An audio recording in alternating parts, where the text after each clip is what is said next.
ಈ ಮಲೆನಾಡು ಗಿಡ್ಡಗಳನ್ನ ಉಳಿಸಬೇಕು, ನಮ್ಮಲ್ಲಿ ಉಳಿಬೇಕು. ನಾವಿನ್ನು ಅವಳನ್ನ ಫೋಟೋದಲ್ಲಿ ನೋಡುವಂತ ಸ್ಥಿತಿ ಬರಬಾರ್ದು. ಹಂಗೆ ಚೆನ್ನಾಗಿರೋ ಹಸುಗಳನ್ನೆಲ್ಲ ರೈತರಿಗೂ ಎಲ್ಲ ಕೊಡ್ತಾ ಬಂದು ನಮ್ಮಲ್ಲಿ ಒಂದು 30 ಗಂಡುಗರುಗಳಿದ್ದಾವೆ. ಹಾಗೆ ಹಸುಗಳು ಎಲ್ಲ ಸೇರಿ ಒಂದು 106-107 ಏನೋ ಇದೆ. ಕ್ರಮೇಣ ನಮಗೆ ಅದು ಒಂಥರ ಗಿಲ್ಟ್ ಕಾಡ್ಲಿಕ್ಕೆ ಅಯ್ಯೋ ಪಾಪ ಅವನ್ನ ಹಾಲು ಕರೆದು ನಾವು ತುಪ್ಪ ಮಾರಿದೆ. ಮತ್ತೆ ನಮಸ್ಕಾರ ಗೋಬಂಧುಗಳಿಗೆ. ನನ್ನ ಹೆಸರು ವಿನಾಯಕ್ ಭಟ್ ಬ್ಯಾಣದ ಮನೆ ಅಂತ. ಇಲ್ಲಿ ಕಾನ್ಸೂರು ಸಿದ್ದಾಪುರ ತಾಲೂಕು, ಉತ್ತರ ಕನ್ನಡ ಜಿಲ್ಲೆ. ನಾನು ಒಂದು ಚಿಕ್ಕದಾದ ಒಂದು 100 ಹಸುಗಳನ್ನ ಒಂದು ಗೋಶಾಲೆ, ಒಂದೇ ಸ್ವಂತ ಆದ ಗೋಶಾಲೆಯನ್ನು ನಡೆಸ್ತಾ ಇದ್ದೀನಿ. ನಮ್ಮಲ್ಲಿ ಸ್ವರ್ಣ ಕಪಿಲ ಅಂತ ಒಂದಿಷ್ಟು ಹಸುಗಳು, ಸ್ವರ್ಣ ಕಪಿಲ ಹಸುಗಳನ್ನ ನಾನೊಂದು ಇಷ್ಟು ಹಸುಗಳನ್ನ ಮೇಂಟೈನ್ ಮಾಡ್ತೇನೆ. ನಮ್ಮಲ್ಲಿ ಟೋಟಲ್ ಒಂದು 100 ಹಸುಗಳನ್ನ ಸಾಕ್ತಾ ಇದ್ದೀವಿ. ನಮ್ಮ ಉದ್ದೇಶ ಏನಂದರೆ ಅವುಗಳನ್ನ ಪಾಲನೆ ಮಾಡುವುದು, ಅವುಗಳ ತಳಿಯನ್ನು ಅಭಿವೃದ್ಧಿಪಡಿಸುವುದು ಅಂತ ಒಂದು ಇಟ್ಕೊಂಡು ಇವತ್ತು ಅವುಗಳನ್ನ ಸಾಕ್ತಾ ಇದ್ದೀವಿ. ನಾವು ಆ್ಯಕ್ಚುಲಿ ಬೆಂಗಳೂರಲ್ಲಿದ್ದವರು. ನಮ್ಮದು ಮೂಲ ಹೊನ್ನಾವರ ಕರ್ಕಿ, ಒಂದು ಚಿಕ್ಕದಾದ ಗ್ರಾಮ ಅದು.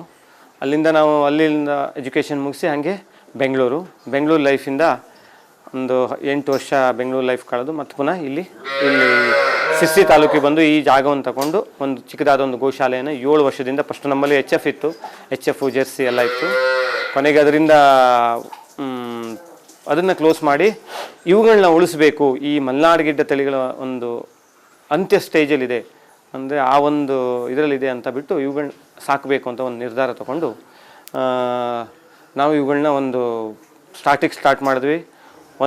ಒನ್ ಟೈಮ್ 10-15 ಹೊಳೆ ಒಂದೇ 3 ಮಂತಲ್ಲಿ ನಮಗೊಂದು 25-30 ಹಾಗೆ ಹೆಚ್ಚಾಗ್ತಾ ನಮ್ಮಲ್ಲಿ ಏನಾಗಿದೆ, ವಯಸ್ಸಾಗಿದ್ದ ಹಸುಗಳನ್ನ ನಾವು ಇಟ್ಕೊಂಡು ಹಾಗೆ ಚೆನ್ನಾಗಿರೋ ಹಸುಗಳನ್ನೆಲ್ಲ ರೈತರಿಗೂ ಎಲ್ಲ ಕೊಡ್ತಾ ಬಂದ್ವಿ. ನಮ್ಮಲ್ಲಿ ಇವಾಗ ಗಂಡುಗರುಗಳು ಅವುಗಳ ಸಂಖ್ಯೆನೇ ಜಾಸ್ತಿ ಇದೆ. ಯಾಕೆಂದರೆ ಗಂಡುಗರುಗಳನ್ನ ಯಾರು ಸಾಕೋರಿಲ್ಲ, ಬಟ್ ತೊಂದರೆ ಇಲ್ಲ, ನಾವು ಅದನ್ನು ಸಾಕ್ತಾ ಇದ್ದೀವಿ. ನಮ್ಮಲ್ಲಿ ಒಂದು 30 ಗಂಡುಗರುಗಳಿದ್ದಾವೆ. ಹಾಗೆ ಹಸುಗಳು ಎಲ್ಲ ಸೇರಿ ಒಂದು 106-107 ಏನೋ ಇದೆ. ಬಟ್ ನಮ್ಮಲ್ಲಿ ಇರುವಂಥದ್ದು ಎಲ್ಲದೂ ವಯಸ್ಸಾಗಿರುವಂಥ ಒಂದು ಹಸುಗಳೇ ನಮ್ಮಲ್ಲಿ ಜಾಸ್ತಿ ಇರುವಂಥದ್ದು. ಯಾಕೆಂದರೆ ಅವುಗಳು ಕಷಾಯ ಕಾರ್ಖಾನೆ ಹೋಗಬಾರ್ದು, ಮತ್ತು ಅವುಗಳಿಂದ ಕಷಾಯ ಕಾರ್ಖಾನೆ ಹೋಗಬಾರ್ದು. ಅವನು ಅಟ್ಲೀಸ್ಟ್ ನಮ್ಮ ಯಾವುದೇ ಒಂದು ಇದಕ್ಕೆ ಸೇರಬಾರ್ದು. ಅದು ಎಷ್ಟು ದಿನ ಅವುಗಳಿಗೆ ಆಯುಷ್ಯ ಏನು ಕೊಟ್ಟಿದ್ದಾನೋ ದೇವರು, ಅದನ್ನು ಅನುಭವಿಸಿ ಹೋಗಬೇಕು. ಆ ಒಂದು ಉದ್ದೇಶದಿಂದ ವಯಸ್ಸಾಗಿದ್ದ ಹಸುಗಳನ್ನೆಲ್ಲ ನಾವು ಇಟ್ಕೊಂಡಿದ್ದೀವಿ. ನಮ್ಮದು ಉದ್ದೇಶ ಏನಂದರೆ, ಮೊದಲೆಲ್ಲ ನಾವು ಹಾಲನ್ನು ಕರೆದು ಈ ತುಪ್ಪಗಳನ್ನು ಮಾಡ್ತಾಯಿದ್ವಿ. ಕ್ರಮೇಣ ನಮಗದು ಒಂಥರ ಗಿಲ್ಟ್ ಕಾಡ್ಲಿಕ್ಕೆ ಅಯ್ಯೋ ಪಾಪ ಅವನ್ನ ಹಾಲು ಕರೆದು ನಾವು ತುಪ್ಪ ಮಾರಿದೆ. ಮತ್ತು ಅದರಿಂದ ಏನು ನಮಗೆ ಅಷ್ಟೊಂದು ಖುಷಿ ಕೊಟ್ಟಿರಲಿಲ್ಲ. ಬಟ್ ಅದನ್ನು ನಾವು ಕೊನೆಗೆ ಕರುಗಳಿಗೆ ಅಷ್ಟು ಹಾಲುಗಳನ್ನು ನಮ್ಮ ಮನೆಗೆ, ನಾಯಿಗಳಿಗೆ, ನಮ್ಮ ಮನೆ ಯೂಸ್ಗಳಿಗೆ ಏನು ಬೇಕೋ ಅದಷ್ಟು ಮಾತ್ರ ನಾವು ಹಾಲನ್ನು ಕರೆದು, ಉಳಿದೆಲ್ಲ ಏನು ಸ್ವಲ್ಪ ಹಾಲು ಇರುವಂಥದ್ದನ್ನು ಯಾವುದೂ ಕರೆಯೋಕ್ಕೆ ಹೋಗಲ್ಲ. ತಕ್ಕ ಮಟ್ಟಿಗೆ ತಾಯಿಗೂ ಸಾಕು, ನಮಗೂ ಸಿಗತ್ತೆ ಅನ್ನೋಂಥ ಹಸುಗಳಲ್ಲಿದ್ದರೆ ಮಾತ್ರ ಅಂತ ಬೆಳಗ್ಗೆ ಒಂದು 4 ಲೀಟ್ರ್ ಹಸುಗಳನ್ನ ಕರಿತೀವಿ. ನಾವು 4 ಲೀಟ್ರ್ ಬೆಳಿಗ್ಗೆ ಕರಿತೀವಿ, ಸಾಯಂಕಾಲ ಒಂದು 4 ಲೀಟ್ರ್ ಕರ್ಕೊಳ್ತೀವಿ. ನಮ್ಮ ಉದ್ದೇಶ ಇಷ್ಟೇ, ಈ ಮಲೆನಾಡು ಗಿಡ್ಡಗಳನ್ನು ಉಳಿಸ್ಬೇಕು. ಅವುಗಳ ಸಂತತಿ ಮುಂದಿನೊಂದು ಏನು ಪೀಳಿಗೆಗೆ ಅವುಗಳು ನಮ್ಮಲ್ಲಿ ಉಳಿಬೇಕು. ಯಾಕೆಂದರೆ ನಾವಿನ್ನು ಅವಳನ್ನ ಫೋಟೋದಲ್ಲಿ ನೋಡುವಂಥ ಸ್ಥಿತಿ ಬರಬಾರ್ದು ಹೇಳೋ ಒಂದು ಮೇನ್ ಉದ್ದೇಶ ಇಟ್ಕೊಂಡು ನಾವು ಅದನ್ನು ಸಾಕ್ತಾ ಇದ್ದೀವಿ. ಸಾಕೋದ್ರಲ್ಲಿ ನೀವು ಕೇಳ್ಬೋದು, ಕೆಲವು ರೈತರು ಏನು ಲಾಭ ಇದೆ ಅಂತ. ಕೆಲವರಿಗೆ ಲೆಕ್ಕಾಚಾರಕ್ಕೆ ಬಂದಾಗ ಅದು ಏನು ಸರ್ ನಿಮ್ಗೆ ಇದರಿಂದ ಏನು ಪ್ರಾಫಿಟ್ ಏನಿದೆ, ಇದರಿಂದ ಏನು ಇನ್ಕಮ್ ನೀವು ತೆಗಿತಾ ಇದ್ದೀರಾ? ಬಟ್ ನಾನು ಮೊದಲೇ ಹೇಳಿದಾಗೆ, ನಾನು ಅದರಿಂದ ಏನನ್ನೂ ಎಕ್ಸ್ಪೆಕ್ಟ್ ಮಾಡ್ತಾ ಇಲ್ಲ. ನನ್ನ ಜೀವನದ ಪ್ರತಿಯೊಂದು ಇದು ಅದನ್ನು ಸೇವೆಗೋಸ್ಕರ. ನಾನು ಏನು ದುಡ್ದಿದ್ದೀನೋ ಅವುಗಳಿಗೆ, ನನ್ನಲ್ಲಿ ಬರುವಂಥ ಇನ್ಕಮ್ ಏನಿದೆಯೋ ಅದು ಅವುಗಳಿಗೆ, ತೋಟದಲ್ಲಿ ಬರುವಂಥ ಇನ್ಕಮ್ ಇರಲಿ. ಮತ್ತು ನಾನು ಈ ಹಸುಗಳನ್ನ, ಕೆಲವರು ತುಂಬ ಬೆಂಗಳೂರು ಅಲ್ಲಿಂದ ಬರ್ತಾರೆ, ತಮಗೊಂದು ಮಲೆನಾಡು ಗಿಡ್ಡ ಕೊಡಿ. ಯಾಕೆಂದರೆ ಮಲೆನಾಡು ಗಿಡ್ಡ ವ್ಯಾಲ್ಯೂ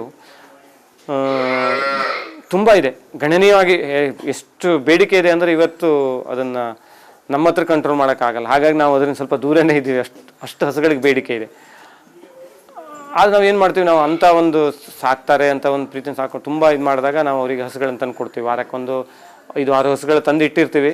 ಯಾರು ಬರ್ತಾರೆ ತನಗೊಂದು ಹಸು ಕೊಡಿದ, ನಾವು ಅವಾಗ ಏನು ಮಾಡ್ತೀವಿ ಕೇಳಿದ್ರೆ, ಆ ಹಸುಗಳಿಗೆ ನಮ್ಮ ಗೋಶಾಲೆ ವತಿಯಿಂದ ನಾವು ಅದನ್ನು ಓಡಾಡಿ ನಾವು ಅದನ್ನು ಚಾಯ್ಸ್ ಮಾಡಿ. ಯಾಕೆಂದರೆ ನಾವು ಅದರಲ್ಲಿ ಈ ಕೆಲವೊಂದು ಗಲಾಟೆ ಮಾಡೋದು, ತುಂಬ ಫೆರೋಸಿಯಸ್ ಇರೋದು, ಅವನ್ನೆಲ್ಲ ನಾವು ಇಟ್ಕೊಳ್ತೀವಿ. ತುಂಬ ಸೈಲೆಂಟ್ ಇದ್ದರೆ ಅದು ರೈತರಿಗೆ ಕೊಡ್ತೀವಿ. ಅದನ್ನು ನಮ್ಮ ಗೋಶಾಲೆಗೆ ನಾವು ಅದರಿಂದ ಒಂದು ಹಸುವಿನ ಮೇಲೆ 2,000 3,000 ಚಾರ್ಜ್ ಮಾಡ್ತೀವಿ. ಅದನ್ನು ನನ್ನ ತಂದು ನಿಮಗೆ ಚಾಯ್ಸ್ ಮಾಡಿ ತಂದು ಕೊಟ್ಟಿದ್ದಕ್ಕೆ. ಅದನ್ನು ಮತ್ತು ನಮ್ಮ ಒಂದು ಸ್ವಂತಕ್ಕೆ ಅದನ್ನು ಆ ಹಣವನ್ನು ಉಪಯೋಗಿಸುವುದಿಲ್ಲ. ಒಂದು ಗೋಶಾಲೆಗೆ, ಯಾಕೆಂದರೆ ನಮಗೆ ವರ್ಷಕ್ಕೆ 12ರಿಂದ 12.5 ಲಕ್ಷ ಖರ್ಚಿದೆ.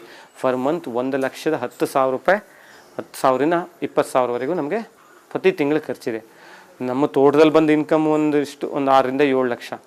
ಆ ಉಳಿದ ಹಣಗಳಿಗೆ ನಾವು ಬೇರೆ ಏನಾದರೂ ಒಂದು ಆಲ್ಟರ್ನೇಟ್ ಮಾಡಲೇಬೇಕು. ಹಾಗಾಗಿ ನಾವೇನು ಮಾಡ್ತೀವಿ ಕೇಳಿ, ಇದು ಒಂದು. ಮತ್ತು ನಾವು ಸ್ವಂತ ಬೇರೆ ಬೇರೆ ಏನಾದರೂ ಒಂದು ಸಣ್ಣ ಪುಟ್ಟ ಕೆಲಸಗಳು ಮಾಡ್ಕೊಂಡು ನಾವು ಅದನ್ನು ಒಂದು ವರ್ಷಕ್ಕೆ ಮನೆಗೆ ಇದನ್ನು ನಾವು ನಮ್ಮ ಮನೆಗೆ 1.5 ಲಕ್ಷ ಮನೆ ಯೂಸಿಗೆ, ಉಳಿದಷ್ಟು ಗೋವಿಗಳಿಗೆ ಅಷ್ಟೇ. ಎಲ್ಲರೂ ನಾನು ಹೇಳಬೇಕು ಅಂದರೆ ಎಲ್ಲರೂ ಒಂದೊಂದು ಗೋಗಳನ್ನ ಸಾಕೋದ್ರಿಂದ ಇಷ್ಟೊಂದು ಹಸುಗಳನ್ನ ಒಬ್ಬರೇ ಸಾಕುವಂಥ ಸಂದರ್ಭ ಬರೋದಿಲ್ಲ. ಮನೇಲಿ ಒಂದು ಗೋವನ್ನು ಸಾಕು. ಏಕೆಂದರೆ ಸಾವಿರಾರು ಕುಟುಂಬಗಳು, ಎಷ್ಟು ಲಕ್ಷಾಂತರ ಕುಟುಂಬಗಳು ಒಂದೊಂದು ಹಸು ಸಾಕು. ಇವತ್ತು ಅವುಗಳ ಸಂಖ್ಯೆ ಮತ್ತೆ ಪುನಃ ಗಣನೀಯವಾಗಿ ಮಲೆನಾಡು ಗಿಡ್ಡವನ್ನು ನಮ್ಮಲ್ಲಿ ಮಲೆನಾಡಲ್ಲಾಗಲಿ ಕರಾವಳಿಯಲ್ಲಾಗಲಿ ಅದನ್ನು ಸಂಖ್ಯೆಯನ್ನು ಏರಿಸ್ಬೋದು. ಎಲ್ಲ ಗೋಬಂಧುಗಳಿಗೂ ನನ್ನ ಮತ್ತು ಏನು ಟ್ರೇಡಿಂಗ್ ಮಾಡ್ತೀವಲ್ಲ ಅದನ್ನು ನಾವು ಅಲ್ಲಿಂದ ಅಲ್ಲಿಗೆ ಕೈಯಿಂದ ಒಂದೊಂದು ಸಲ ಹೋಗುತ್ತೆ. ಲಾಸ್ಟ್ ಏನು ನಮ್ಮ ಈ ಕೊರೋನಾ ಒಂದು ಮಹಾಮಾರಿ ಬಂದಾಗ ಯಾವುದು ಹೊರಗಡೆ ಏನೂ ಯಾವುದೇ ಒಂದು ಟ್ರೇಡಿಂಗ್ ಇಲ್ಲ, ಇನ್ಕಮ್ ಇಲ್ಲ, ಆವಾಗ ಕೈಯಿಂದ ಹೋಯ್ತು. ಅದನ್ನು ಯಾವತ್ತೂ ಅದ್ರ ಬಗ್ಗೆ ನಾವು ಚಿಂತೆ ಮಾಡಿಲ್ಲ. ಯಾಕೆಂದರೆ ನಾವು ಹಾಕಿರೋದು ಗೋವಿಗೆ. ಒಂದು 5-6 ಲಕ್ಷ ಲಾಸ್ ಆಯಿತು. ಯಾಕೆಂದರೆ ಹೊರಗಿನ ಏನೂ ಇನ್ಕಮ್ ಇರಲಿಲ್ಲ. 3-4 ತಿಂಗಳ ಲಾಕ್ಡೌನ್ ಆಯಿತು. ಮತ್ತು ಬೇರೆ ಇನ್ಕಮ್ಗಳೇ ನಮಗೆ ನಿಂತೋಗ್ಬಿಡ್ತು. ಆವಾಗ 2 ಟೈಮು ನಮಗೆ ತುಂಬ ನಮ್ಮ ಗೋಶಾಲೆಗೆ ತುಂಬ ಒಂದು ಕಷ್ಟನೂ ಆಯಿತು. ಗೋಗಳಿಗೂ ಕಷ್ಟ, ನಮಗೆ ಕಷ್ಟ ಆದರೂ ಗೋಗಳಿಗೂ ಕಷ್ಟ. ಆದರೂ ಈ ಒಂದು ಲೆವೆಲಲ್ಲಿ ಮೇಂಟೈನ್ ಮಾಡ್ತಾ ಇದ್ದೀವಿ. ಮುಂದೊಂದು ದಿನ ಎಲ್ಲರ ಸಹಾಯ ಮತ್ತು ಇದು ಇದ್ದರೆ ಮತ್ತೊಂದಿಷ್ಟು ಹಸುಗಳನ್ನ ಸಾಕುವಂಥ ಉದ್ದೇಶವನ್ನು ನಾವು ಇಟ್ಕೊಂಡಿದ್ದೀವಿ. ನಮ್ಮಲ್ಲಿ ನಮ್ಮದು ಮೇನ್ ಇರೋದೇ ಅಷ್ಟು ಹಸುಗಳು ಮಲೆನಾಡು ಗಿಡ್ಡದಲ್ಲಿ ನಮ್ಮಲ್ಲಿ ಒಂದು ಸ್ವರ್ಣ ಕಪಿಲಾಳು ಒಂದು ಅಪರೂಪ ಅಂದರೆ ಭೂಮಿ ಮೇಲೆ ತುಂಬ ಅಪರೂಪವಾದ ಒಂದಿಷ್ಟು ಬ್ರೀಡ್ಗಳು ಹಸುಗಳಿದ್ದಾವೆ. ಅವುಗಳನ್ನ ನಮ್ಮಲ್ಲಿ ತುಂಬ ಗಣನೀಯ ಮಾಡಿದ್ವಿ. ಅಷ್ಟು ಕರುಗಳನ್ನ, ಯಾಕೆಂದರೆ ಅದು ವರ್ಷಕ್ಕೆ ಇಷ್ಟು ಹಸುಗಳಿದ್ರು 1-2 ಕರುಗಳು ನಮ್ಮ ಸಿಗ್ತವೆ. ಬಟ್ ನಮ್ಮ ಆತ್ಮೀಯರು ಒಂದು ಕರು ಕೊಡಿ, ಅದು ಸ್ವರ್ಣ ಕಪಿಲಾನೆ. ಯಾಕೆಂದರೆ ಅಷ್ಟೊಂದು ವ್ಯಾಲ್ಯೂ ಇರುವಂಥ ಬ್ರೀಡ್ ಆಗಿದ್ದಕ್ಕೆ ನಮ್ಮಲ್ಲಿ ಇವತ್ತು ಅವುಗಳ ಕರುಗಳನ್ನ ನಾವು ಡೆವಲಪ್ ಮಾಡೋಕ್ಕಾಗಿಲ್ಲ. ಯಾಕೆಂದರೆ ಫ್ರೆಂಡ್ಗಳೆಲ್ಲ ಬಂದವರು ಎತ್ಕೊಂಡು ಹೋಗಿರ್ತಾರೆ. ಮತ್ತು ಶ್ವೇತ ನಮ್ಮಲ್ಲಿ ವೈಟ್ ಕಲರ್, ಮಲೆನಾಡು ಗಿಡ್ಡದಲ್ಲಿ ಅತಿ ವೈಟ್ ಕಲರ್ ಇರುವಂಥದ್ದು ನಮ್ಮಲ್ಲಿ ತುಂಬ ಇದೆ. ಅವುಗಳನ್ನು ತುಂಬ ಅಪರೂಪವಾದಂಥ ಒಂದು ಬ್ರೀಡ್ಗಳು. ಮತ್ತು ಕಪಿಲ ಅಂತ ಫುಲ್ಲು ಕಪ್ಪು ಇರುವಂಥದ್ದು, ಅವುಗಳು ತುಂಬ ಅಪರೂಪ. ಬಟ್ ಸ್ವಲ್ಪ ನಮ್ಮಲ್ಲಿ ಮಲೆನಾಡು ಗಿಡ್ಡದಲ್ಲಿ ಅವುಗಳು ಸ್ವಲ್ಪ ಹೇರಳವಾಗಿ ಸಿಗ್ತವೆ. ಕಪ್ಪು ಹೇಳೋದೊಂದು ಸ್ವಲ್ಪ ಹೇರಳವಾಗಿ ಸಿಗ್ತವೆ. ಬಟ್ ಸ್ವರ್ಣ ಕಪಿಲ ಮತ್ತು ಶ್ವೇತ ಕಪಿಲ ಅದನ್ನು ನಾವು ಇಲ್ಲಿ ಇನ್ನೂ ಡೆವಲಪ್ ಮಾಡಿ ಅದರಲ್ಲಿ ಒಳ್ಳೆ ಮಿಲ್ಕನ್ನು ತೆಗೆದು ನಮ್ಮಲ್ಲಿ ಒಳ್ಳೆ ಒಂದು ಬುಲ್ಲಿದೆ. ಅದ್ರ ಮದರ್ ಇರಲಿ, ಅದ್ರ ತಾಯಿ ಹಾಲು, ಅದನ್ನು ಬರುವಂಥ ಕರುಗಳದ್ದು ಒಳ್ಳೆ ರಿಸಲ್ಟ್ ಇರುವಂಥ ಕರು, ಅದ್ರ ಹುಟ್ಟಿರೋ ಕರುಗಳು ಒಳ್ಳೆ ಮಿಲ್ಕಿಂಗ್ ಇರುವಂಥ ಕರುಗಳೇ ಬರ್ತಾ ಇದೆ. ನಮ್ಮ ಮುಂದೊಂದು ದಿನ ಅದನ್ನು ಚೆನ್ನಾಗಿ ಡೆವಲಪ್ ಮಾಡಿ ನಾವು ಅದನ್ನು ರೈತರಿಗೆ ಕೊಡುವಂಥ ಒಂದು ಉದ್ದೇಶವನ್ನು ನಾವು ಇಟ್ಕೊಂಡಿದ್ದೀವಿ. ನಂದು ಆ್ಯಕ್ಚುಲಿ ಡಿಪ್ಲೊಮೊ. ನಾನೊಂದು ನಮ್ಮ ಮಾವವ್ರ ಕಂಪ್ನಿಯಲ್ಲಿ, ಕನ್ಸ್ಟ್ರಕ್ಷನ್ ಕಂಪ್ನಿ ಅವ್ರದ್ದು ಯಾವುದೋ ಒಂದು ಕಂಪ್ನಿಯಲ್ಲಿ ವರ್ಕ್ ಮಾಡ್ತಾಯಿದ್ದೆ. ನನ್ನ ಮಿಸ್ಸಸ್ಸು HP ಸಾಫ್ಟ್ವೇರ್ ಇಂಜಿನಿಯರ್ ಆಗಿದ್ಲು. ನಮ್ಮಿಬ್ಬರದ್ದು ಸೇರಿ ಒಂದು ತಿಂಗಳಿಗೆ 1.25 ಲಕ್ಷವರೆಗೂ ಇನ್ಕಮ್ ಇತ್ತು ನಮಗೆ. ಒಂದು 7-8 ಇಯರ್ಸ್ ಬ್ಯಾಕ್ 1.25 ಲಕ್ಷ ಇಬ್ಬರಲ್ಲೂ ದುಡಿಮೆ ಇತ್ತು. ಬಟ್ ನಮ್ಗೆ ಅವತ್ತು ದುಡಿಮೆಗಿಂತ ಹೆಚ್ಚು ನಮ್ಮ ಮಕ್ಕಳ ಬಗ್ಗೆ ನಾವು ಚಿಂತೆ ಮಾಡಿದಾಗ ನಾವು ಆ ಸಿಟಿ ಲೈಫ್ ಬೇಡ, ಅವುಗಳು ಒಳ್ಳೆ ವಾತಾವರಣದಲ್ಲಿ ಬೆಳೀಲಿ, ನಮ್ಮೊಟ್ಟಿಗೆ. ಯಾಕೆಂದರೆ ನಾವು ಬೆಳಗ್ಗೆ ಹೋಗೋದು, ನಮ್ಮ ಮಿಸ್ಸಸ್ ಎಷ್ಟೊತ್ತಿಗೆ ಹೋಗೋದು, ನಾವು ಎಷ್ಟೊತ್ತಿಗೆ ಬರೋದು, ಮಕ್ಕಳು ಎಷ್ಟೊತ್ತಿಗೆ, ಪಾಪ ಅವರು ತಂದೆ ತಾಯಿ ನೋಡುವಾಗ ನಿದ್ರೆ ಅವರಿಗೆ. ಅಂದರೆ ತಂದೆ ಯಾರೋ ಅವರಿಬ್ಬರನ್ನು ಬಾಂಧವ್ಯಗಳು ಆ ಒಂದು ದಿನಗಳನ್ನು ಕಳೀಲಿಕ್ಕೆ ಅವರಿಗೇನು ಟೈಮನ್ನು ನಮ್ಮೊಟ್ಟಿಗೆ ಸ್ಪೆಂಡ್ ಮಾಡೋಕ್ಕಾಗಲ್ಲ. ಆ ಒಂದು ಉದ್ದೇಶದಿಂದ ಅವರು ನಮ್ಮೊಟ್ಟಿಗೆ ಚೆನ್ನಾಗಿ ಬೆಳಿಬೇಕು. ನಮ್ಮನ್ನು ಬಾಂಧವ್ಯ ನಾವು ಏನು ಬೆಳೆಸಿರ್ತೀವಿ ಅವರು ನೆಕ್ಸ್ಟ್ ಅವ್ರ ಜನ್ರೇಷನಿಗೆ ಅದೇ ಥರ ಮಕ್ಕಳನ್ನ ಪ್ರೀತಿಯಿಂದ ಸಾಕ್ತಾರೆ ಹೇಳೋ ಒಂದು ಮನೋಭಾವ ಇಟ್ಕೊಂಡು ನಾವು ಮಕ್ಕಳಿಗೋಸ್ಕರ ನಾವು ಈ ಹಳ್ಳಿಗೆ ಬಂದು ಸೆಟ್ಲಾದ್ವಿ. ಬಟ್ ಇಲ್ಲಿ ಬಂದ ಮೇಲೆ ಇದ್ರ ಮುಂದಿನ ಇನ್ನು ಜೀವನ ಇಲ್ಲ. ಅಷ್ಟು ಖುಷಿಯಾಗಿದ್ದೀವಿ, ಹೆಲ್ದಿ ಆಗಿರಲಿ, ಫ್ರೀಡಮ್ ಆಗಿರಲಿ. ಯಾವುದೇ ಒಂದು ನಮ್ಮ ಹತ್ರ ಇವತ್ತು ಕೋಟಿ ದುಡಿಲಿಕ್ಕಾಗದೇ ಇರ್ಬೋದು, ಲಕ್ಷ ದುಡಿಲಿಕ್ಕಾಗದೇ ಇರ್ಬೋದು, ಬಟ್ ಆರೋಗ್ಯ ಮತ್ತು ಖುಷಿನ ಅದನ್ನು ಬೆಲೆ ಕಟ್ಟೋಕ್ಕಾಗದಷ್ಟು ಖುಷಿಲಿದ್ದೀವಿ ನಾವು. ಇಲ್ಲ ಬಂದು ಇಲ್ಲಿ ಯಾರು ನಮ್ಮ ಮೀಡಿಯೇಟ್ರ್ ಇರ್ತಾರಲ್ಲ ಅವ್ರನ್ನ ಇದು ಮಾಡಿ ಸಂಪರ್ಕ ಮಾಡಿ ಇಲ್ಲಿ ಎಲ್ಲೆಲ್ಲಿ ಜಾಗಗಳಿದೆ ನಮಗೆ ಸೂಟೇಬಲ್. ಯಾಕೆಂದರೆ ನಮ್ಮ ಉದ್ದೇಶ ಹಳ್ಳಿಗೆ ಬಂದ ಮೇಲೆ ಹಸುಗಳನ್ನ ಸಾಕಬೇಕು ಅಂತ ಇತ್ತು, ಅಂದರೆ ನಮ್ಮ ಉದ್ದೇಶ. ಬಟ್ ಈ ಮಲೆನಾಡು ಗಿಡ್ಡಗಳು ದೇಶೀಯ ಆಕಳು ಸಾಕಬೇಕು ಅಂತ ಅಂದರೆ ಮೊದಲೇ ಒಂದು ಆಲೋಚನೆ ಇರಲಿಲ್ಲ. ಬಟ್ ಅದು ಯಾವುದೋ ಕಾರಣಾಂತರದಿಂದ ಅವುಗಳನ್ನ ನೋಡಿಕೊಂಡು ಅವುಗಳ ಮೇಲೆ ಒಂದು ಪ್ರೀತಿ ಮತ್ತು ಅವುಗಳ ಸ್ಥಿತಿ ನೋಡಿ ನಾವು ಇದನ್ನು ಚಾಯ್ಸ್ ಮಾಡಿದ್ವಿ, ಏನು ಇವು ಸಾಕಬೇಕು ಅಂತ. ನಮಗೇನು ಇಲ್ಲಿ ಬಂದಾಗಲೂ ಏನು ಕಷ್ಟಗಳು, ಯಾವುದೇ ಕೆಲಸಗಾರರ ಕಷ್ಟ ಆಗಿ, ಯಾಕೆಂದರೆ ಕೆಲಸಗಾರರು ನಾವು ಹೇಗಿರ್ತೀವೋ ಅದ್ರ ಮೇಲೆ ಅವರು ಡಿಪೆಂಡ್ ಆಗಿರ್ತಾರೆ. ನಾವು ಇನ್ನು ಈ ಗೋಶಾಲೆಗಳು ನಾವು ಕೆಲಸ ಮಾಡಬೇಕು, ಅವರೊಟ್ಟಿಗೆ ನಾವು ಬಾಂಧವ್ಯವಾಗಿರಬೇಕು, ಅವರು ಚೆನ್ನಾಗಿರ್ತಾರೆ, ಅವರು ನಮ್ಮನ್ನು ತುಂಬ ಚೆನ್ನಾಗಿ ಇದು ಮಾಡ್ತಾರೆ. ಯಾಕೆಂದರೆ ಗೋಶಾಲೆ ಹೇಳೋದು ಒಬ್ಬರಿಂದ ನಡೆಯುವಂಥ ಒಂದು ಇದಲ್ಲ ಇದು, ಅಂದರೆ ಎಷ್ಟು ಕೈಗಳಿದ್ರೂ ಕಮ್ಮಿ ಹೇಳ್ತೀವಿ ನಾವು. ಹಾಗಾಗಿ ನಮ್ಗೆ ಇವತ್ತಿಗೂ ಅದರ ಒಂದು ಸಮಸ್ಯೆಗಳು ಕಷ್ಟ ಅಂತ ಒಂದು ಯಾವತ್ತು ನಾವೇನು ಇವತ್ತಿಗೆ ಸ್ಟಾರ್ಟ್ ಮಾಡಿದಾಗ ಇವತ್ತಿಗೂ ಒಂದು ಕಷ್ಟ ಅಂತ ನಮ್ಗೆ ಇವತ್ತಿಗೂ ಅದೊಂದು ಅನಿಸಿಲ್ಲ. ಎಷ್ಟು ಜನ ಇದ್ದಾರೆ ನಮ್ಮಲ್ಲಿ 4 ಜನ ಲೇಬರ್ ಇದ್ದಾರೆ. ಎಲ್ಲ ತೋಟದ ಕೆಲಸ, ಹಸುಗಳ ಕೆಲಸಕ್ಕೆ 3 ಜನ ಇನ್ಕ್ಲೂಡ್ ನಾನು ಸೇರಿ, ನಾನೊಬ್ಬ 4, ಮತ್ತು ತೋಟದ ಕೆಲಸಕ್ಕೆ 1-2 ಜನ. ಇಷ್ಟು ಜನ ನಮ್ಮಲ್ಲಿ ವರ್ಕ್ ಮಾಡ್ತಾರೆ ಡೈಲಿ ವೇಜಸ್. ತುಂಬ ಖುಷಿ ಇದೆ ರೀ. ನಾವು ಈ ಹಳ್ಳಿ ಲೈಫು ಇಷ್ಟು ಚೆನ್ನಾಗಿರುತ್ತೆ ಅಂತಲೂ, ನಾನು ಕಳೆದದ್ದು ಹಳ್ಳಿಲೇ, ಬಟ್ ಆ ಊರಿಗಿಂತನೂ ಹೆಚ್ಚು ಖುಷಿಯಲ್ಲಿ ನಾನು, ಅಂದರೆ ಇಷ್ಟು ಹಸುಗಳು ಮೊದಲು ನಮ್ಮಲ್ಲೂ ಹಸುಗಳಿದ್ದು ಸಾಕ್ತಾ ಇದ್ದೆ, ಪ್ರೀತಿ ಇತ್ತು, 1-2 ಹಸುಗಳು 4 ಹಸುಗಳು. ಬಟ್ ಈ 100 ಹಸುಗಳನ್ನ ಒಟ್ಟಿಗೆ ನಾನಿರುವಾಗ ತುಂಬ ನಾನು ಹೆಮ್ಮೆ ಪಡ್ತೀನಿ. ತುಂಬ ನಾನೊಬ್ಬ ಲಕ್ಕಿ ಮನುಷ್ಯ ಅಂತ. ಹಾಂ, ನನ್ನ ಇದಕ್ಕೆ ಆ್ಯಕ್ಚುಲಿ ದೇಶಿ ತಳಿ ಮಲೆನಾಡು ಗಿಡ್ಡದ ಬಗ್ಗೆ ಇಂಟ್ರೆಸ್ಟ್ ನನ್ನ ವೈಫೇ ಆ್ಯಕ್ಚುಲಿ. ಅವಳೇನೆ ಅದ್ರ ಬಗ್ಗೆ ತುಂಬ ಒಂದು ಪ್ರೀತಿ ಮತ್ತು ಅದ್ರ ಬಗ್ಗೆ ತುಂಬ ಅಕ್ಕರೆ ಅದನ್ನು ಮಾಡಬೇಕು ಹೇಳೋ ಇಂಟ್ರೆಸ್ಟ್ ತಗೊಂಡು ಹಳ್ಳಿಗೆ ಬರೋಕ್ಕೂ ಅವಳೇನೆ ಫಸ್ಟು. ಅದರಲ್ಲೂ ಈ ಗೋಗಳನ್ನ ಸಾಕೋಕ್ಕೆ ಚಾಯ್ಸ್ ಮಾಡಿದ್ದು ಅವಳೇನೆ. ರೈತರಿಗೆ ಅಟ್ಲೀಸ್ಟು ಇನ್ನೊಂದು 2-3 ಹಸುಗಳನ್ನ ಸಾಕಿ ನಿಮ್ಮ ಮನೇಲೇ ಒಂದಿಷ್ಟು ಗೊಬ್ಬರಗಳನ್ನು ರೆಡಿ ಮಾಡ್ಕೊಳ್ಳಿ, ನಿಮ್ಮ ತೋಟಗಳಿಗೆ ನಿಮ್ಮ ಹೊಲಗಳಿಗೆ ನೀವು ರೆಡಿ ಮಾಡ್ಕೊಳ್ಳಿ. ಆದಷ್ಟು ರಾಸಾಯನಿಕ ಗೊಬ್ಬರಗಳನ್ನು ದೂರ ಮಾಡಿ, ಭೂಮಿಯನ್ನು ಫಲವತ್ತತೆಯಾಗಿ ಇಟ್ಕೊಳ್ಳಿ.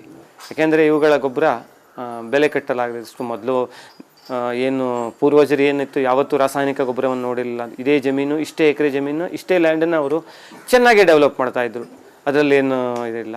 ಬಟ್ ಈಗ ರಾಸಾಯನಿಕ ಬಂದ ಮೇಲೆ ಜನಗಳು ಆದಷ್ಟು ಅದಕ್ಕೇ ಮರೆ ಹೋಗಿದ್ದಾರೆ. ನಾವು ಹೇಳೋದಿಷ್ಟೇ, ಆದಷ್ಟು ಗೋವುಗಳ ಗೊಬ್ಬರ ಅವುಗಳನ್ನ ಸಾಕಿ ಅವುಗಳ ಗೊಬ್ಬರ ತಗೊಂಡು ನಿಮ್ಮ ಹೊಲದಲ್ಲಿ ಚಿನ್ನ ಬೆಳ್ಕೊಳ್ಳಿ ಇಷ್ಟೇ ಹೇಳಲಿಕ್ಕೆ ನಾನು. ಇಲಾಖೆಯಿಂದ ಏನಾದರೂ ಸಹಾಯ ಸಿಕ್ಕಿತ್ತಾ? ಇಲ್ಲ, ನಾನು ಇವತ್ತಿಗೂ ಯಾವುದೇ ಒಂದು ಇಲಾಖೆಗೂ ಒಂದು ಅದ್ರ ಬಗ್ಗೆ ನಾನು ಯಾವುದೇ ಒಂದು ಅರ್ಜಿ ಆಗಲಿ ಯಾವುದೇನು ಕೊಟ್ಟಿಲ್ಲ. ಯಾಕೆಂದರೆ ನನ್ನ ಹತ್ರ ಇಷ್ಟು ದಿನವರೆಗೂ ಇಷ್ಟು ದಿನ ನಾನು ಅದನ್ನು ಸಾಕಬಲ್ಲೆ ಹೇಳೋ ಒಂದು ಲಾಸ್ಟ್ ಕೊರೋನಾದಲ್ಲಿ ಅನಿಸಿತ್ತು ನಾನು ಕೊಡಬೇಕಿತ್ತು ಅಂತ. ಅಲ್ಲಿ ತನಕ ನನಗೇನು ಯಾವುದೇ ಒಂದು ಗೌರ್ಮೆಂಟಿಗೆ ಯಾವುದೇ ಒಂದು ಅಪ್ಲಿಕೇಶನ್ ಹಾಕಿಲ್ಲ. ನನ್ನಲ್ಲಿ ನನಗೆ ಸಹಾಯಧನ ಬೇಕು ಆ ಥರ ಏನು ನನ್ನ ಉದ್ದೇಶ ಅವ್ನು ಸಾಕಬೇಕು, ನನ್ನದೇ ಒಂದು ಇರೋದಕ್ಕೋಸ್ಕರ ನಾನು ನಂದು ರಿಜಿಸ್ಟ್ರೇಷನು ನನ್ನದೇ ಆದ ಒಂದು ಗೋಶಾಲೆ, ಇದು ರಿಜಿಸ್ಟರ್ಡ್ ಗೋಶಾಲೆ. ಎಲ್ಲ ಒಂದು ಗೋಶಾಲೆಗೆ ಎಲ್ಲದೂ ಏನು ನಮ್ಮಲ್ಲಿ 12A 10A ಎಲ್ಲದನ್ನು ಮಾಡಿಸಿಟ್ಕೊಂಡಿದ್ದೀನಿ. ಬಟ್ ಇವತ್ತಿಗೂ ನಾನು ಯಾರಿಗೂ ಅಂದರೆ ಏನು ಡೊನೇಷನ್ಗೋಸ್ಕರ ಇದು ಮಾಡಿಲ್ಲ. ನಮ್ಮಲ್ಲಿ ಇನ್ನು ಮುಂದೇನಾದರೂ ನಾವು ಹಿಂಗೆ ತುಂಬ ಹಸುಗಳಾದಾಗ ಅವಾಗ ನಾವು ಈ ಗೋಭಕ್ತರನ್ನ ಒಂದು ಸಂದರ್ಶನ ಮಾಡು, ಅಂದರೆ ಅವ್ರನ್ನ ಮೀಟ್ ಮಾಡಿ ಅವ್ರು ನಮ್ಮ ಗೋಶಾಲೆಗಳಿಗೆ ಯಾವುದೇ ಒಂದು ಇದು ಮಾಡುವಂಥ ಒಂದು ಮುಂದಿನ ಒಂದು ದಿನದ ಒಂದು ಇದಿದೆ, ಮತ್ತು ಹಸುಗಳನ್ನ ಜಾಸ್ತಿ ಮಾಡಬೇಕು ಅಂತ ಒಂದು ಪ್ಲ್ಯಾನ್ ಇಟ್ಕೊಂಡಿದ್ದೀವಿ. ಅಲ್ಲ, ಅದು ಏನಾಗಿದೆ ಅಂದರೆ ಗೋ ಸಂರಕ್ಷಣೆ ಮಾಡ್ತಾ ಇದ್ದೀರಿ. ಹೌದು, ಅದು ಏನಾಗಿದೆ ಅಂದರೆ ಈ ಸರ್ಕಾರದಿಂದ ಒಂದು ಯಾರು ಈಗ ಯಾವುದೇ ಡಿಪಾರ್ಟ್ಮೆಂಟ್ ಆಗಲಿ, ಪೊಲೀಸ್ ಡಿಪಾರ್ಟ್ಮೆಂಟ್ ಆಗಲಿ, ಸರ್ಕಾರದಿಂದ ಎಲ್ಲವನ್ನೂ ನಾನು ಕಾಪಾಡ್ತೇನೆ ಅಂತ ಹೇಳೋದು ಕಷ್ಟ. ಯಾಕೆಂದರೆ ನಾವೊಂದು ದಾರಿ ಹಿಡಿದಾಗ ಮತ್ತು ಅವನು ಒಂದು ದಾರಿ ಹಿಡಿದಿರ್ತಾನೆ, ಅದನ್ನು ಕದ್ದೊಯ್ಯೋದು ಹೇಗೆ ಅಂತ. ಆದರೆ ನಾವು ಆದಷ್ಟು ಕಟಕರಿಗೆ ಕೊಡಬೇಡಿ ಅಂತ ಹೇಳಬಲ್ಲೆ. ಯಾಕೆಂದರೆ ಇದು ಸರ್ಕಾರದಿಂದಾಗಲಿ ಅಥವಾ ಯಾವುದೇ ಒಂದು ಪೊಲೀಸ್ ಡಿಪಾರ್ಟ್ಮೆಂಟಿಂದ ಅದನ್ನು ಬಂದ್ ಮಾಡಿಸ್ತೇನೆ ಹೇಳೋದೊಂದು ಅದು ಸಮನೆ ಅಲ್ಲ. ನಾವು ಜನಗಳು ಅದನ್ನು ಅರ್ಥಕೊಂಡು ಅದನ್ನು ಆದಷ್ಟು ಅದನ್ನು ಬಂದ್ ಮಾಡಬೇಕು ಅಂತ ನಾನು ಇಷ್ಟು ಹೇಳಬಲ್ಲೆ. ನಮಸ್ತೆ, ನನ್ನ ಹೆಸರು ಪೂರ್ಣಿಮಾ ಭಟ್ ಅಂತ. ನಾವಿಲ್ಲಿ ಬೇಣದ ಮನೆಯಲ್ಲಿ ಸ್ವರ್ಣಕಪಿಲ ಗೋಮಂದಿರ ಅಂತ ಒಂದು ಗೋಶಾಲೆಯನ್ನು ನಡೆಸ್ತಾ ಇದ್ದೀವಿ. ಕಳೆದ 7 ವರ್ಷಗಳಿಂದ ಈ ಗೋಶಾಲೆಯನ್ನು ನಡೆಸ್ಕೊಂಡು ಬಂದಿದ್ದೀವಿ. ನಾವು ಮೊದಲು ಬೆಂಗಳೂರಲ್ಲಿ ಜಾಬ್ ಮಾಡ್ತಾ ಇದ್ವಿ 7 ವರ್ಷದ ಹಿಂದೆ. ಆಮೇಲೆ ಪೇಟೆ ಜೀವನ ಸಾಕು ಅಂತ ಅನಿಸಿ ಅಲ್ಲಿ ಬೆಂಗಳೂರಿಂದ ಬಿಟ್ಟು ಬಂದು ಇಲ್ಲಿ ಹಳ್ಳಿಯಲ್ಲಿ ಸ್ವಲ್ಪ ಜಮೀನು ಖರೀದಿ ಮಾಡಿ ಇಲ್ಲಿ ಕೃಷಿ ಜೊತೆಗೆ ಗೋವುಗಳನ್ನು ಸಾಕ್ತಾ ಇದ್ದೀವಿ. ಈ ಗೋವುಗಳ ಕೆಲಸ ನಮಗೆ ತುಂಬ ಇಲ್ಲಿ ಬಂದ ಮೇಲೆ ನೆಮ್ಮದಿ ಖುಷಿಯನ್ನು ಕೊಟ್ಟಿದೆ. ನಮ್ಮ ದಿನಚರಿ ಹೇಗಿರುತ್ತೆ ಅಂದರೆ ಬೆಳಿಗ್ಗೆ 4:15ಇಂದನೇ ಶುರುವಾಗುತ್ತೆ. ಎದ್ದು ದನಗಳ ಸಗಣಿ ತೆಗೆಯೋದು, ಹಾಲು ಕರೆಯೋದು, ನೆಕ್ಸ್ಟು ಅವುಗಳಿಗೆ ಹುಲ್ಲೆಲ್ಲ ಹಾಕಿ ನೆಕ್ಸ್ಟ್ ಅವುಗಳನ್ನು ಮೇಯಲಿಕ್ಕೆ ಬಿಡ್ತಾರೆ. ಮೇಯಲಿಕ್ಕೆ ಬಿಟ್ಟಾದಮೇಲೆ ಕೊಟ್ಟಿಗೆನೆಲ್ಲ ಕ್ಲೀನ್ ಮಾಡೋ ಕೆಲಸ ಇರುತ್ತೆ. ಅದೆಲ್ಲ ಆದಮೇಲೆ ದನಗಳು ಮೇವೆಲ್ಲ ತಿಂದು ಮಿಂದ್ಕೊಂಡು ಮಧ್ಯಾಹ್ನ ವಾಪಸ್ ಬರ್ತವೆ. ದನಗಳನ್ನೆಲ್ಲ ಹೊಡ್ಕೊಂಡು ಬರ್ತಾರೆ.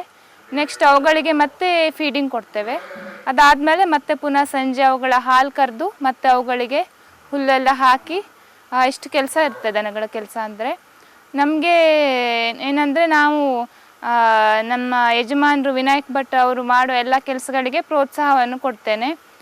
ಮನೆಯಲ್ಲಿ ಬರೋ ಎಲ್ಲ ಆಳುಗಳಿಗೆ ಊಟ ತಿಂಡಿ ಎಲ್ಲ ವ್ಯವಸ್ಥೆಯನ್ನು ಮಾಡಿಕೊಡ್ತೇವೆ. ಮತ್ತು ಮನೆ ಜವಾಬ್ದಾರಿ, ಮಕ್ಕಳ ಜವಾಬ್ದಾರಿ ಎಲ್ಲದನ್ನು ನಾನೇ ನೋಡ್ಕೊಳ್ತಾ ಇದ್ದೆ. ಈ ಕೆಲಸ ತುಂಬ ಖುಷಿ ಕೊಡ್ತಾ ಇದೆ ನಮಗೆ. ಇಲ್ಲ, ಲಾಭ ಅಂತ ಏನಿಲ್ಲ. ನಾವು ದುಡ್ದಿದ್ದನ್ನಷ್ಟು ನಾವು ಗೋವುಗಳನ್ನು ಸಾಕಲಿಕ್ಕೆ ಅಂತ ಬಳಸ್ತಾ ಇದ್ದೇವೆ. ಲಾಭದ ದೃಷ್ಟಿಯಿಂದ ಮಾಡ್ತಾ ಇಲ್ಲ, ನಾವು ಗೋ ಸೇವೆ ಅಂತ ಮಾಡ್ತಾ ಇದ್ದೀವಿ. ಮುಂಚೆ ನಾನು ಸಾಫ್ಟ್ವೇರ್ ಇಂಜಿನಿಯರ್ ಆಗಿದ್ದೆ HP ಕಂಪನಿಯಲ್ಲಿ ಬೆಂಗಳೂರಲ್ಲಿ ವರ್ಕ್ ಮಾಡ್ತಾ ಇರುವಾಗ. 5 ವರ್ಷ ಕೆಲಸ ಮಾಡಿದ್ದೇನೆ. ಆರಾಮ್ ಡ್ಯೂಟಿ ಆಗಿತ್ತು. ಬಟ್ ಆ ಸಿಟಿ ಲೈಫು ಟೆನ್ಷನ್ ಅದೆಲ್ಲ ಬೇಡ ಅಂತ, ಮಕ್ಕಳು ಒಂದು ಹಳ್ಳಿ ವಾತಾವರಣದಲ್ಲಿ ಬೆಳೀಲಿ, ಮಕ್ಕಳಿಗೆ ಚಿಕ್ಕಂದಿನಿಂದಾಗಲೇ ಒಳ್ಳೆ ಅಂದರೆ ಗೋವುಗಳೊಟ್ಟಿಗೆ ಒಡನಾಟ ಇರಲಿ ಅಂತ ಆ ಸಿಟಿ ಲೈಫ್ ಬೇಡ ಅಂತ ಇಲ್ಲಿ ಬಂದು ಇದು ಮಾಡಿ. ಅಡಿಕೆ ಕೃಷಿ ಇದೆ. ಅಡಿಕೆ 2 ಎಕರೆ ಅಡಿಕೆ ತೋಟ ಇದೆ, ಕಾಳುಮೆಣಸು ಇದೆ. ಅದರಿಂದ ಬಂದಿರೋ ಎಲ್ಲ ಉತ್ಪನ್ನನೂ ಈ ಗೋವುಗಳಿಗೋಸ್ಕರನೇ ಹಾಕ್ತಾ ಇದ್ದೇವೆ. ನಾವು ಮಕ್ಕಳನ್ನ ಗೌರ್ಮೆಂಟ್ ಸ್ಕೂಲಿಗೆ ಕಳಿಸ್ತಾ ಇದ್ದೀವಿ. ಆದಾಯ ಇದರ ಖರ್ಚಿನ ಬಗ್ಗೆ ಚಿಂತೆ ಮಾಡ್ತಾ ಇಲ್ಲ. ಗೌರ್ಮೆಂಟ್ ಸ್ಕೂಲಿಗೆ ಕಳಿಸೋದ್ರಿಂದ ಮಕ್ಕಳ ಎಜುಕೇಷನ್ ಖರ್ಚು ಇವಾಗ ನಮಗೆ ಇಲ್ಲ. ಮತ್ತು ಗೋವು ಸೇವೆ ಮಾಡೋದ್ರಿಂದ ಗೋವುಗಳ ಆ ಪುಣ್ಯ ನಮ್ಮನ್ನು ಕಾಪಾಡ್ತದೆ ಅನ್ನೋ ಬಲವಾದ ನಂಬಿಕೆ ನಮ್ಮದು. ಹಾಗಾಗಿ ಮಾಡ್ತಾ ಇದ್ದೀವಿ. ಈ ತಳಿ ನಶಿಸಿ ಹೋಗ್ತಾ ಇದೆ. ಮಲೆನಾಡು ಗಿಡ್ಡ ಅಂದರೆ ಪ್ಯೂರ್ ಬ್ರೀಡ್ ಸಿಗ್ತಾ ಇಲ್ಲ. ಅಂದರೆ ಮಲೆನಾಡು ಗಿಡ್ಡ ಹೇಗಂದರೆ ಅತಿ ಸಾಮಾನ್ಯವಾದ ರೈತನೂ ಸಾಕುವಂಥ ತಳಿ ಅದು. ಅಂದರೆ ವಿಶೇಷ ಆರೈಕೆ, ಅವುಗಳಿಗೆ ರೋಗ ಏನು ಬರುವುದಿಲ್ಲ. ಬಿಟ್ಟರೆ ಹೋಗಿ ಮೆಂದ್ಕೊಂಡು ಬರ್ತವೆ. ಅವುಗಳಿಗೆ ಡಾಕ್ಟರ್ ಟ್ರೀಟ್ಮೆಂಟ್ ಅಂತ ಏನೂ ಬೇಕಾಗೋದಿಲ್ಲ. ಏನು ಬೆಟ್ಟ ಗುಡ್ಡದಲ್ಲಿ ಏನು ಬೆಳೆದಿರುತ್ತೋ ಅದನ್ನೆಲ್ಲ ತಿಂದ್ಕೊಂಡು ಬರ್ತವೆ. ಅದರ ಹಾಲು ತುಂಬ ಔಷಧಿ ಗುಣದಿಂದ ಹೊಂದಿರ್ತದೆ. ಹಾಗೆ ಪ್ರತಿಯೊಂದು ಬಡ ರೈತನೂ ಸಾಕಬಹುದಾದಂಥ ತಳಿ. ಆ ತಳಿಯನ್ನು ಅಭಿವೃದ್ಧಿ ಮಾಡಿ ನಾವು ರೈತರಿಗೆ ಸಹಾಯ ಮಾಡಬೇಕು ಅನ್ನೋ ಉದ್ದೇಶವನ್ನು ಹೊಂದಿದ್ದೇವೆ. ಇಲ್ಲಿ ಎಷ್ಟೋ ಜನ ಸುತ್ತಮುತ್ತ ರೈತರಿಗೆಲ್ಲ ಒಳ್ಳೆ ಹಾಲು ಕೊಡೋ ದನವನ್ನು ಕೊಟ್ಟಿದ್ದೇವೆ. ಅವರು ಸಾಕಿ ಹಾಲು ಡ್ರೈ ಆದಮೇಲೆ ನಮಗೆ ವಾಪಸ್ ತಂದು ಕೊಡ್ತಾರೆ. ಇಲ್ಲಿ ಮಕ್ಕಳಿಗೆ ಈಗ ಹಾಲು ಬೇಕಂತ ಬರ್ತಾರೆ. ಅವರಿಗೆ ನಾವು ಹಾಲನ್ನು ಕೊಡೋ ಬದಲಿಗೆ ಹಸುವನ್ನೇ ಕೊಡ್ತೇವೆ. ಈ ಮಕ್ಕಳಿರೋರ ಮನೆಗೆ ಹಸುವನ್ನು ತೊಗೊಂಡು ಹೋಗಿ ಸಾಕಿ ಆ ಹಾಲನ್ನೆಲ್ಲ ಕರೆದು ಹಾಲು ಡ್ರೈ ಆದಮೇಲೆ ನಮಗೆ ವಾಪಸ್ ಹಸುವನ್ನು ತಂದು ಕೊಟ್ಟರೆ ಸಾಕು ಅಂತ. ಹೀಗೆ ತುಂಬ ಜನರಿಗೆ ಹಸುಗಳನ್ನು ಕೊಟ್ಟಿದ್ದೇವೆ. ಹಸು ಹಾಲು ಎಷ್ಟು ಟೈಮ್ ಕೊಡ್ತದೆ ಅಷ್ಟುವರೆಗೆ ಇಟ್ಕೊಳ್ತಾರೆ. ಸಾಧಾರಣ ಒಂದು 6-7 ತಿಂಗಳು ಹಾಲು ಕೊಡ್ತವೆ. ಅಷ್ಟು ಸಮಯ ಇಟ್ಕೊಂಡು ಆಮೇಲೆ ವಾಪಸ್ ತಂದು ಕೊಡ್ತಾರೆ. ನಾವು ಅವು ವಾಪಸ್ ತಂದು ಕೊಟ್ಟ ಮೇಲೆ ನಾವು ಅದರ ಪಾಲನೆಯನ್ನು ನಾವು ಮಾಡ್ತೇವೆ. ನಮ್ಮದಿಲ್ಲಿ ಹೋರಿ ಇದೆ. ನಮ್ಮದು ನ್ಯಾಚುರಲ್ ಆಗೇ ಇದಾಗತ್ತೆ. ಮತ್ತು ಪುನಃ ಗಬ್ಬ ಕಟ್ಟಿ ಅವು ಮತ್ತೆ ಹಾಲು ಕರಿವಲ್ಲಿವರೆಗೆ ನಾವೇ ಸಾಕ್ತೇವೆ. ಮತ್ತು ಪುನಃ ಯಾರಾದರೂ ಹೀಗೆ ಹಾಲಿನ ರಿಕ್ವೈರ್ಮೆಂಟ್ ಇರೋರು ಬರುವಾಗ ಅವರಿಗೆ